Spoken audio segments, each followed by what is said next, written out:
That is the end of part 1. You now have 1 minute to check your answers to part 1.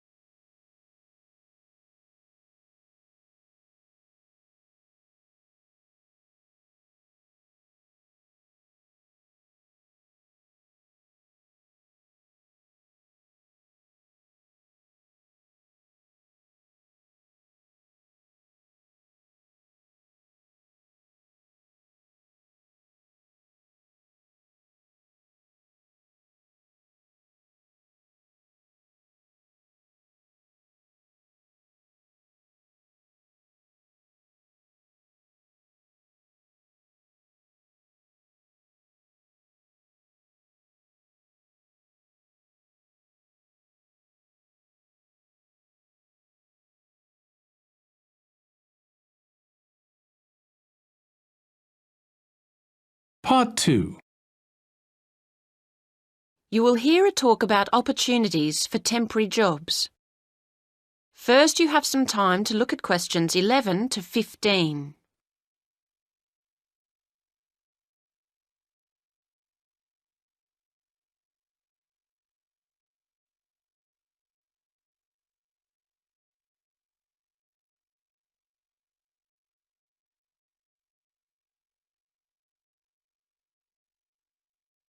Now listen to the first part of the talk and answer questions 11 to 15.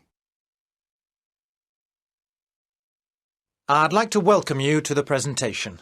It's nice to see so many of you here, and I hope that everybody ends up with suitable employment as a result of attending. Now, as you know, we at Select Hotel Recruitment are able to offer a range of work at the better hotels in the area. This month is no exception, and I'll take you through some of what we have on offer. The first job is reception assistant, and there are 3 vacancies for this position at the Park Hotel. This is quite a varied job, and in fact I should point out that at certain times of the day it will involve heavy lifting when guests' luggage arrives or perhaps deliveries come in, so bear that in mind when deciding whether to apply for this post. The Park Hotel has quite an international flavour, so you'll need to speak at least 2 foreign languages. Many guests, of course, travel by car, and you may have to take their vehicles around to the car park, so you will need to have a valid driving licence, and you will not be allowed to do the job if you haven't. They also say that basic computer skills such as word processing would be an advantage, although this isn't a requirement. OK, now, the next job is general assistant, and there are 4 vacancies for this at the Avenue Hotel. To be honest, the pay is rather low, but there are compensatory factors that you should bear in mind when considering whether to apply. The hotel will provide you with all your meals while you're working, and they will also train you in all the aspects of the job and then issue you with a certificate, which, of course, could be very valuable to you in the future. Right, the third job on offer is catering assistant, and Hotel 56 are looking for 4 people to fill these vacancies at their smart new premises.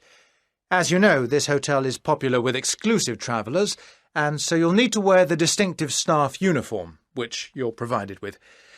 Don't consider this job unless you're fairly flexible about when you work, as the hotel will require you to work nights for this job, and you'll need to travel to and from the hotel as it's situated just outside the city. Well, that's some basic information about the opportunities we currently have on offer. Now you have some time to look at questions 16 to 20.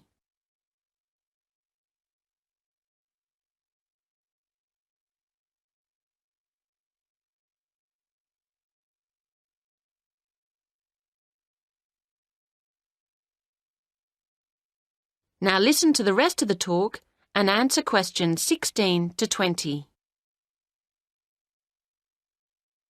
Now, if you would like to apply for one of these jobs, you'll need to follow our recruitment process. It might seem complicated, but we guarantee the hotels we work with to provide carefully vetted staff. So, the first thing you'll need to do is fill in one of these, a personal information form. It's pretty straightforward and should only take you a few minutes. Once you've done that and handed it in, we'll give you a questionnaire about your skills to do. Again, I don't expect this to take you very long. We then look through the information about you and pass on our recommendations to the relevant hotel.